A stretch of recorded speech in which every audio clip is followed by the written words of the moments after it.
Welcome to Shorts Beyond Measure, where fashion, interiors, and psychology get the stylish, savvy, and slightly therapeutic touch. We're Tara West, Caroline Baltz, and Allison Goldberg, a fashion stylist and 2 interior designers who are also trained as psychotherapists. So let's get into what's trending, what's tired, and what's actually worth your time. Because good style and good decisions should never be short-lived.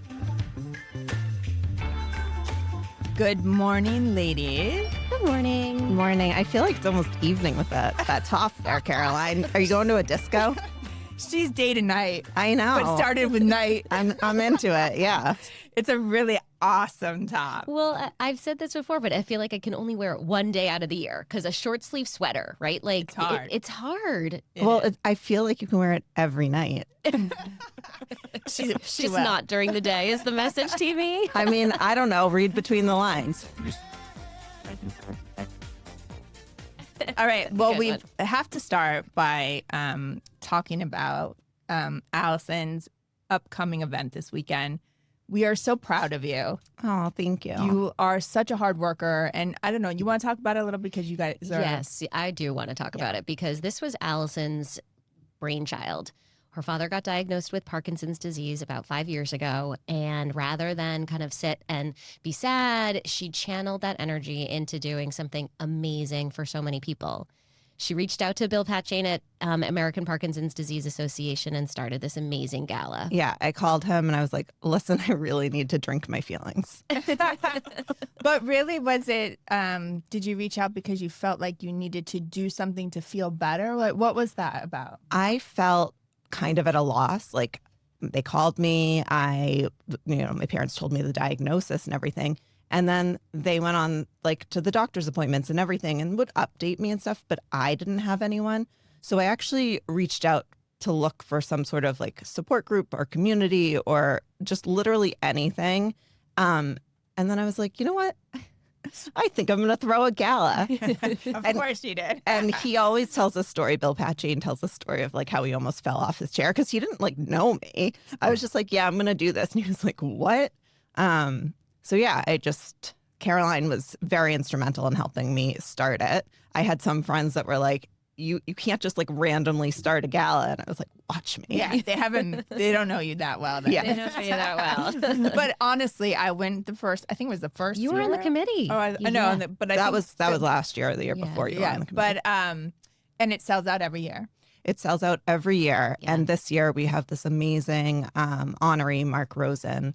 And he has literally like a huge network and filled the room. We sold out before I could even send out my email being like, hey, who wants to join us this year? We were sold out, I think, 6 weeks before the gala. And you guys know I'm dying to know what you're wearing. Okay, so I had like a total faux pas last year and I bought this beautiful dress and I took it to the tailor, got it taken in. And I needed, like, because I'm so tall, I needed it let down at the hem a little bit. And they let it down, and then it was, like, all dirty. It's a white dress.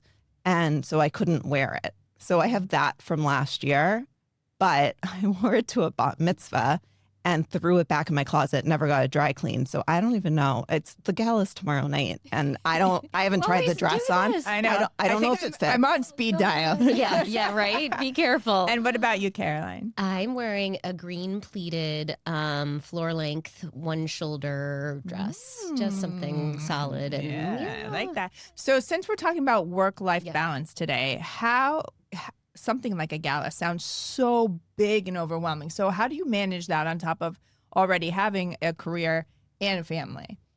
I mean, I have no work-life balance. Everything kind of intersects. My kids are out of school at 2:50. The day doesn't end for me at 2:50. So we have a lot of meetings at night, like at 8 o'clock at night, or quick phone calls when I'm in the car. But yeah, the work-life balance isn't something I do. Well, and it's also, I mean, it's hard to scope the work. You know, when there's a gala leading up to it's going to be, like, we cleared our day tomorrow. We'll only do gala setup, whatever, hair, makeup, blah, blah.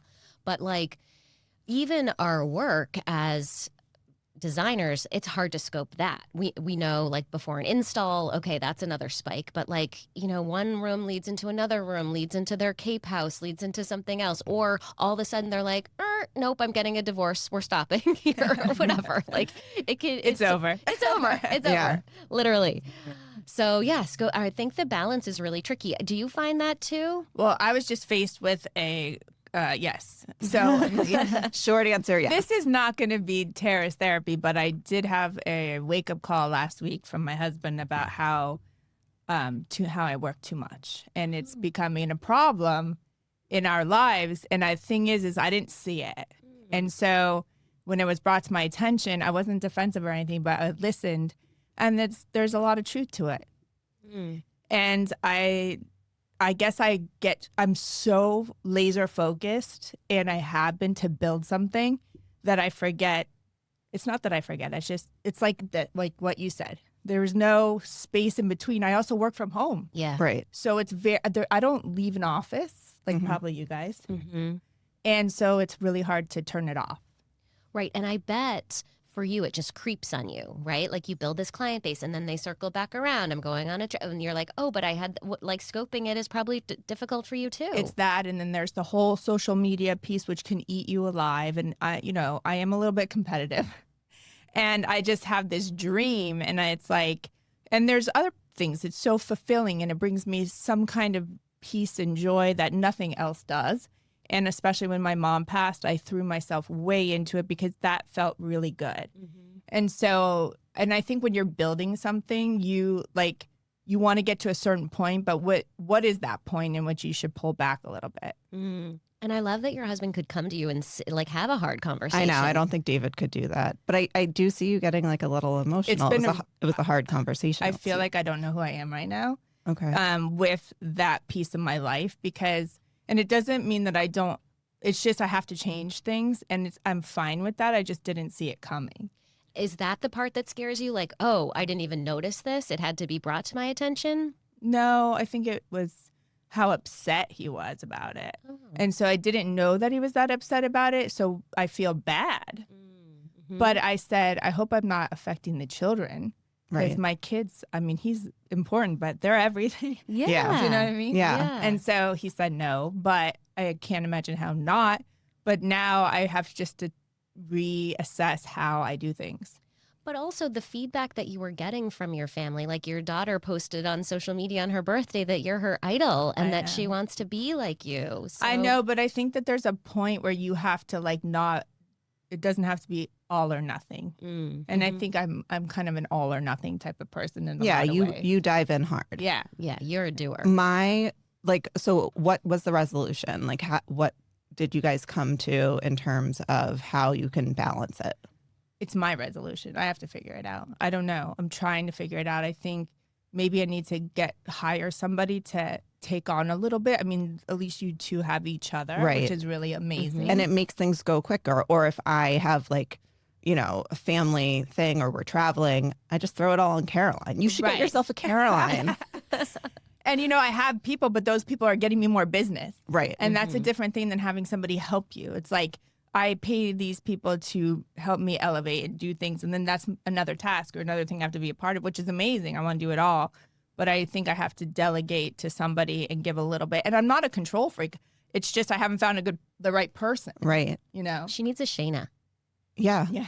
But that's more for billing and stuff. But we have somebody that can she's basically said, I'll do anything. Like, I'll book your tickets. And we know we have that as a backstop, which is really nice. Like, she's putting together spreadsheets for us and links and, for furniture ordering or whatever. Well, I think the reason I wanted to talk about that is because, it's real. Like, these are real situations that happen, and it really threw me.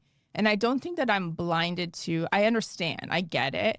But it's like, when you work from home, I think that's a different thing. Like I said, there's not an office that you shut the door, you leave the office and you come back. There's that. And I think social media is so all the time. I think the other thing is it's your own business. If you work for someone else, you have to be available, but you're also it's not your baby, right? Like my husband has his own law firm. He works 24/7. He worked during our honeymoon. that's just who he is. And when it's your baby, there's no one else to like throw it back to. Right. And that will care the same way you will. That's why I think it's great that you guys, first of all, work together, but get along so well. Like there's an equal appreciation, respect. You guys know each other that well, right? Yeah. And I'm not afraid to bring somebody on. I guess, I used to have somebody before COVID and that was fine, but my business wasn't actually where it is now. So I think it was a wake-up call in a lot of good ways, but it was, a hard pill to swallow. Okay, so if you could choose someone to delegate tasks to, what would those tasks be? I would give all the social media away. I would, not all of it, but I would give that piece. I would have somebody, kind of just direct me, let's just do what we got to do and then move on, because a lot of it is too, I have to plan all that. It's not, I have my clients, I have shoots, I have shopping, I have everything, and then I got to do the whole social media shoot. I love it. I love it all. All right, I'm throwing this out to our listeners then. If you want to be Tara West's social media manager, call her at 555. No, I'm just kidding. No, I know. I'll find one. But, I bring this up because I was talking to a couple of my friends who actually own businesses because I was like very distraught. And they said that they have had similar conversations. If their husband works from home, it has been, why can't you turn it off? Yeah. Right. And, I think it's a really normal, it happens. Yeah.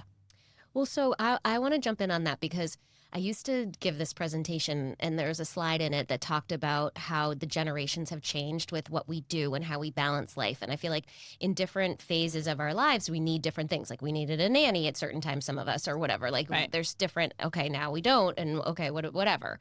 But the slide used to say, it was like this continuum of my mom would have called it selfish, to like indulge and take care of myself and ask for a pause or whatever. The other side of it is selfless. So you don't have a sense of self.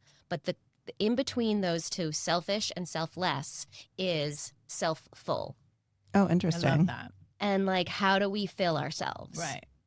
I grew up in a so my family, I know it's crazy, but it was a very male-dominant family. So work and your reputation and who you are and what you make is your everything. I'm also from LA. Come on. Right. Like that is your go. everything. Never stop. Status. And so I think that kind of, not that I have that, I don't think I'm arrogant in that sense of Not the way. right now. No, I'm just kidding. Never. But I think that kind of like ethic of go, you got to be something, and then it feels good when you're doing something and creating. I think it all kind of played together, and it feels good to accomplish things, Do you feel like part of that is like not hiring someone right now is that you need to control where everything goes? No, I don't feel like I would have at the beginning. Yeah. I don't have that anymore because I feel like I've been doing it so long that I don't have that. I think when you don't know your business that well or you're not that secure, Right. You don't know what you need. Yeah, the control part comes in. But no, I just think I need to delegate.